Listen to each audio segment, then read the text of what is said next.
जय माता दी मित्रों, हमारे YouTube चैनल में आपका हार्दिक स्वागत है। आज मैं आपको गुरु गोरखनाथ जी की सिद्धि के विषय में थोड़ी सी जानकारी दूंगा। सबसे पहले तो मैं आपको गुरु गोरखनाथ जी की सिद्धि बताऊंगा और इसके बाद में जब हमें सिद्धि प्राप्त होने लगती है तो उस दौरान में हमें किस प्रकार के लक्षण देखने को मिलते हैं, जिससे हमें ये पता चल जाता है कि हमें गुरु गोरखनाथ जी की सिद्धि हो चुकी है या फिर होने वाली है। तो सबसे पहली चीज़ तो है कि जो नाथ संप्रदाय के योगी हैं उनके लिए गुरु गोरखनाथ जी की साधना करना बहुत ही ज़्यादा आवश्यक होता है, बहुत ही ज़्यादा ज़रूरी होता है। जो नाथ संप्रदाय के योगी नहीं हैं लेकिन उसके बावजूद भी जो लोग शाबरी विद्या में रुचि रखते हैं, शाबरी विद्या का इस्तेमाल करते हैं, तो उनके लिए भी गुरु गोरखनाथ जी की सिद्धि करना ज़रूरी होता है, क्योंकि शाबर मंत्रों को चलाने की शक्ति गुरु गोरखनाथ जी से प्राप्त होती है। गुरु गोरखनाथ जी की दुहाई होती है, शाबर मंत्रों में उनकी आन लगाई जाती है, उनकी दुहाई लगाई जाती है, उनकी शक्ति से मंत्र को चलाया जाता है। यहाँ तक कि कुछ मंत्रों को जागृत भी गुरु गोरखनाथ जी की शक्ति से किया जाता है, क्योंकि गुरु गोरखनाथ जी ही नाथ संप्रदाय को जन जन तक पहुँचाने वाले हैं। प्रचारक प्रसारक गुरु गोरखनाथ जी, उनके गुरु मत्स्येंद्र नाथ जी थे। ठीक है, इन दोनों ने ही नाथ संप्रदाय का खूब से खूब प्रचार प्रसार किया, जन जन तक, घर घर तक शाबरी विद्या को पहुंचाया। और नाथ पंथ के योगी नौनाथ 84 सिद्ध इनमें आते हैं। इनमें से सबसे प्रमुख दादा गुरु मत्स्येंद्र नाथ और गुरु गोरखनाथ जी को माना जाता है। ठीक है, इन्होंने ही शाबरी विद्या की रचना करी। वैसे तो सबसे पहले शाबरी विद्या की रचना भगवान शंकर ने करी थी, उसके बाद फिर आगे नाथ संप्रदाय के जो अन्य 84 सिद्ध और नौनाथ थे, जिसमें आप गुरु गोरखनाथ जी के साथ में जो इनके साथ में पूरी नाथ श्रृंखला चली आई है। ठीक है, क्रमबद्ध तरीके से जो गुरु मत्स्येंद्र नाथ जी के शिष्य गुरु गोरखनाथ जी थे और इस प्रकार से उनके शिष्यों ने इनको आगे बढ़ाया है। तो इसमें क्या होता है कि गुरु गोरखनाथ जी की सिद्धि करना ज़रूरी होता है, क्योंकि गुरु गोरखनाथ जी की सिद्धि करने से जो शाबर मंत्र है उनकी सिद्धि हमें बहुत जल्दी प्राप्त हो जाती है। ठीक है, और जब गुरु गोरखनाथ जी का आशीर्वाद मिल जाता है, उनकी कृपा मिल जाती है, उनका आशीर्वाद मिल जाता है हमें, तो हमारे और भी काम बनते हैं। कई लोगों के तो कुल देवता ही गुरु गोरखनाथ जी होते हैं, इष्ट देवता गुरु गोरखनाथ जी होते हैं। ठीक है, तो गुरु गोरखनाथ जी स्वतंत्र देवता के रूप में भी पूजे जाते हैं भारतीय समाज में, भारतीय परंपरा में। ऐसा नहीं है कि सिर्फ शाबरी विद्या के लिए गुरु गोरखनाथ जी को लोग पूजते हैं, नहीं। जिस प्रकार से लोग हनुमान जी की पूजा करते हैं, माँ दुर्गा की पूजा करते हैं, भगवान विष्णु की पूजा करते हैं, भगवान शंकर की पूजा करते हैं, इसी प्रकार से स्वतंत्र रूप से भी गुरु गोरखनाथ जी की पूजा होती है। नेपाल में भी होती है, भारत में भी होती है और भी कई जगहों पे होती है। ठीक है, तो इसमें क्या है कि गुरु गोरखनाथ जी की सिद्धि का एक मंत्र बहुत ही अच्छा है, मैंने पहले भी बता रखा है, इस बार दोबारा बता देता हूँ। ओम शिव गुरु गोरखनाथाय नमः, ओम शिव गुरु गोरखनाथाय नमः। इसके बाद में दूसरा मंत्र है ओम शिव गोरक्ष, ओम शिव गोरक्ष, ओम शिव गुरु गोरखनाथाय नमः। ठीक है, इन दोनों में से किसी भी मंत्र से आप गुरु गोरखनाथ जी की सिद्धि प्राप्त कर सकते हैं। बहुत ही सरल तरीका आपको बता रहा हूँ। गुरु गोरखनाथ जी की सिद्धि करने के लिए ब्रह्मचर्य का पालन करना बहुत ही ज़्यादा ज़रूरी होता है, क्योंकि ये हठ योगी होते हैं और हठ योगी ब्रह्मचर्य का पालन ज़रूर करते हैं अपनी सिद्धि प्राप्त करने के लिए, अपनी तपस्या को बढ़ाने के लिए। ब्रह्मचर्य से इनकी शक्ति, कुंडलिनी शक्ति, इनके चक्रों का भेदन करते हुए, सहस्त्रदल कमल का भेद करते हुए सीधा जो शून्य पुरुष हैं, जो भगवान शंकर है, उसमें विलीन हो जाती है, परमेश्वर में, परमात्मा में विलीन हो जाती है। तो इसके लिए ब्रह्मचर्य का पालन करना अति आवश्यक होता है। गुरु गोरखनाथ जी की सिद्धि के लिए भी आपको ब्रह्मचर्य का पालन करना पड़ेगा, तभी आप इनकी सिद्धि प्राप्त कर पाओगे।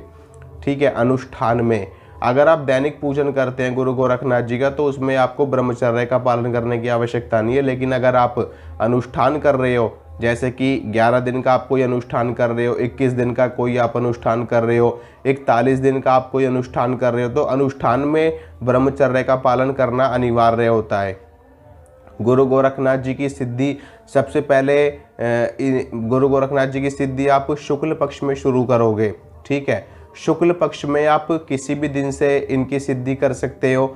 सोमवार का दिन आप ले सकते हो, इसके अलावा बृहस्पतिवार का दिन ले सकते हो। सोमवार और बृहस्पतिवार के दिन से गुरु गोरखनाथ जी की साधना शुरू करिए शुक्ल पक्ष के, ठीक है। और सबसे पहले एक लकड़ी का बाजोट लीजिए, लकड़ी के बाजोट पर लकड़ी की चौकी के ऊपर पीले रंग का वस्त्र बिछाइए, पीले रंग का वस्त्र बिछाइए, या फिर जो संतरी रंग का वस्त्र होता है, जो केसरिया रंग होता है, ठीक है, जिसको जो रंग, जिस रंग का धोती कुर्ता जो नाथ संप्रदाय के योगी पहनते हैं, लपेटते हैं, उस रंग का वस्त्र भी आप बिछा सकते हैं। तो उस रंग का वस्त्र बिछाइए लकड़ी की चौकी के ऊपर, उसके ऊपर गुरु गोरखनाथ जी की फ़ोटो तस्वीर स्थापित करिए। और उसके बाद में सबसे पहले जो भी आपकी पूजन सामग्री है, और आप अपने ऊपर स्वयं, अपने ऊपर और गुरु गोरखनाथ जी की फ़ोटो के ऊपर जल छिड़किए। शुद्ध जल ले लीजिए, शुद्ध जल में थोड़ा सा गंगा जल मिला करके वो जल आप सबके ऊपर छिड़किए। और उसके बाद में गुरु गोरखनाथ जी के सामने दीपक जलाइए देसी घी का, और धूप बत्ती जलाइए, गुरु गोरखनाथ जी को प्रसाद चढ़ाइए।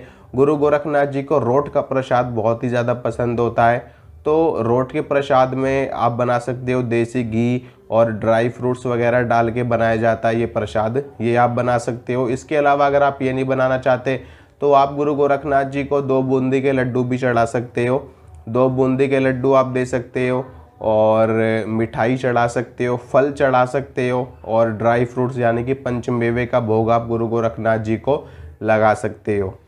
भोग लगाने के बाद में सबसे पहले भगवान गणेश को प्रणाम करना है। ओम श्री गणेशाय नमः, ओम गं गणपतये नमः, ओम श्री गणेशाय नमः। वक्रतुंड महाकाय सूर्यकोटि संप्रभ निर्विघ्नं कुरु मे देव सर्व कार्येषु सर्वदा। गजाननं भूतगणादि सेवितं कपित्थ जम्बू फलचारु भक्षणं उमासुतं शोक विनाशकारकं नमामि विघ्नेश्वर पाद पंकजम। ओम श्री गणेशाय नमः। इस प्रकार से मंत्रों को पढ़ते हुए भगवान गणेश को प्रणाम करिए। उसके बाद में जो गुरु गोरखनाथ जी का मंत्र मैंने आपको बताया, आप उस मंत्र का जप कर सकते हैं। गोरख चालीसा का पाठ ज़रूर करिए गुरु गोरखनाथ जी का मंत्र जप करने से पहले। गोरख चालीसा आपको मिल जाएगी, गूगल पे भी आप सर्च करोगे तो आपको गोरख चालीसा मिल जाएगी, आप बाहर से मार्केट से भी ला सकते हो। तो चालीसा का पाठ करिए, 1, 3, 5, 7, 11 जितना आप पढ़ सकते हो उतनी चालीसा पढ़िए। और उसके बाद में जो मंत्र मैंने आपको बताया उस मंत्र की 21 माला करिए। 41 दिन में सिद्धि प्राप्त हो जाती है गुरु गोरखनाथ जी की। और नियमित रूप से रोज प्रतिदिन 21 माला का जप आपको करना है 41 दिनों तक, और ब्रह्मचर्य का पालन करना है। प्याज लहसुन वाला भोजन आप ना करो तो ज़्यादा बेहतर है। फिर भी अगर मजबूरी में आपको खाना पड़ जाता है तो कोई दिक्कत नहीं है, लेकिन कोशिश करना आप ना खाओ, क्योंकि गुरु गोरखनाथ जी सात्विक देवता हैं। और बिल्कुल जब इनका जब अनुष्ठान किया जाता है तो बिल्कुल प्याज लहसुन भी नहीं खाया जाता, और मांस मदिरा तो बहुत दूर की बात है। तो रोज की 21 माला आपको करनी है 41 दिनों तक। ब्रह्मचर्य का पालन ज़रूर करना है, और हो सके तो ज़मीन पे सोइए, नहीं तो ज़मीन पे हो सके तो सोइए। अगर ज़मीन पे नहीं सो सकते तो आप अलग बिस्तर पे सो सकते हो, लेकिन आपका बिस्तर अलग होना चाहिए, उस पर कोई और ना हो आपके साथ में, ठीक है। और 41 दिन तक आपको लगातार मंत्र का जप करना है। हवन करने की कोई आवश्यकता नहीं है, 41 दिन में ये आपको मंत्र सिद्धि प्राप्त हो जाएगी।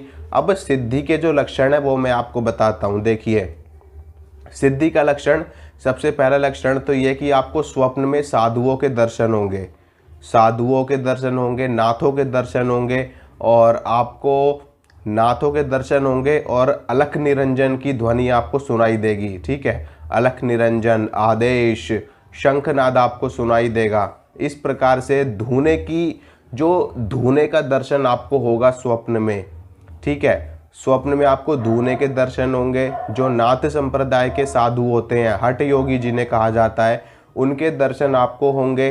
गुरु गोरखनाथ जी के दर्शन होंगे आपको, उनके शिष्यों के दर्शन होंगे, उनके साथ में चलने वाले साधु संतों के दर्शन होंगे।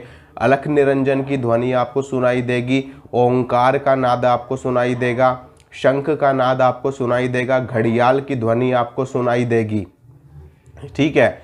ये मंत्र का जप करते वक्त भी आपको ध्वनि सुनाई दे सकती है। इसके अलावा आप वैसे भी अगर कहीं आ जा रहे हो तब भी आपको ये ध्वनियाँ सुनाई दे सकती हैं। स्वप्न में आपको सिद्धों के दर्शन होंगे, नाथों के दर्शन होंगे, हठ योगियों के दर्शन होंगे। ये सारे लक्षण हैं सिद्धि के। ठीक है, जब आपके 41 दिन पूरे हो जाएं तो और ये सारी चीज़ें आपके साथ में हो रही है तो समझ जाना कि आपको सिद्धि प्राप्त हो गई है, मंत्र की सिद्धि आपको प्राप्त हो गई है। उसके बाद में गुरु गोरखनाथ जी की कृपा भी आपके ऊपर हो चुकी है। कुछ लोगों को प्रत्यक्ष दर्शन भी हो सकते हैं, कुछ लोगों को ज्योत में दर्शन हो सकते हैं बाबा के। ठीक है, गुरु गोरखनाथ जी के ज्योत में दर्शन हो सकते हैं कुछ लोगों को। और इसमें इस साधना में एक चीज़ और आपको करनी है कि आपको अग्यारी भी ज़रूर करनी है। ठीक है, वैसे तो गुरु गोरखनाथ जी की साधना में धूने का विधान होता है, लेकिन आजकल धूना आप कहाँ लगाओगे, धूना लगाने का भी एक पूरा नियम होता है और कच्ची ज़मीन पे धूना लगाया जाता है। ठीक है, तो अगर आपको धूने की व्यवस्था नहीं बन पा रही है तो आप डेली अग्यारी करोगे। अग्यारी कैसे करनी है, आपको उपला लेना है, कंडा लेना है, उस कंडे को गैस के ऊपर रख देना है। जब उसकी आंच अच्छी तरह से बन जाए, यानी कि जब वो जल जाए पूरी तरीके से, उसमें से धुआं निकलना बंद हो जाए और खाली आंच रह जाए, तो उस आंच को आपको जो छोटा वाला हवन कुंड होता है उसमें रख लो, नहीं तो किसी भी प्लेट में या किसी भी चीज़ में आप पात्र में रख करके उसके ऊपर गुरु गोरखनाथ जी का आवाहन आप करोगे। ठीक है, हे गुरु गोरखनाथ जी महाराज आप आइए, मैं आपका आवाहन करता हूँ, आ करके अपना भोग प्रसाद ग्रहण करिए। इस प्रकार से उनको बुलाना है, उनको याद करना है। उसके बाद में जो भोग आपने गुरु गोरखनाथ जी को चढ़ाया है, जो रोट का भोग आपने लगाया जी आप, या फिर जो आपने लड्डू का भोग लगाया उनको, उसी में से थोड़ा सा लड्डू तोड़ करके उसमें आपको अगियारी में डाल देना है।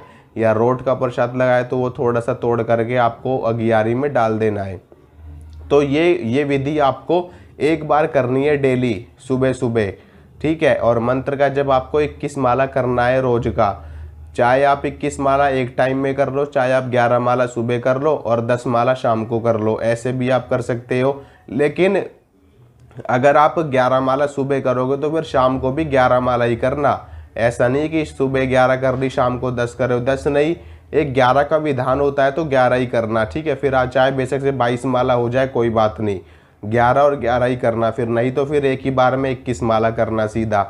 तो इस प्रकार से आप करना, ये सारे लक्षण आपको दिखाई देंगे तो आप समझ जाना कि आपको सिद्धि हो गई है।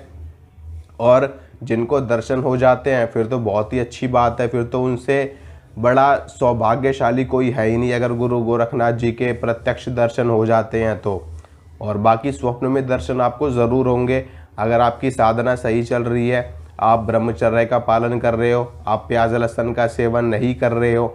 वैसे भी अगर इसमें आप अनुष्ठान भी कई तरीक़ों से किया जाता है, उसमें नियम उठाए जाते हैं।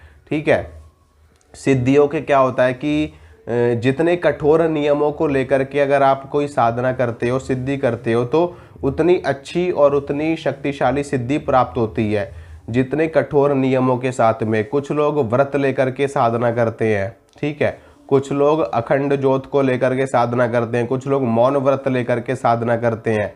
तो जितने कठोर नियमों को धारण करके अनुष्ठान किया जाता है ना, उतनी ही तगड़ी सिद्धि प्राप्त होती है। ठीक है, तो नियम आप अपने हिसाब से ले सकते हो।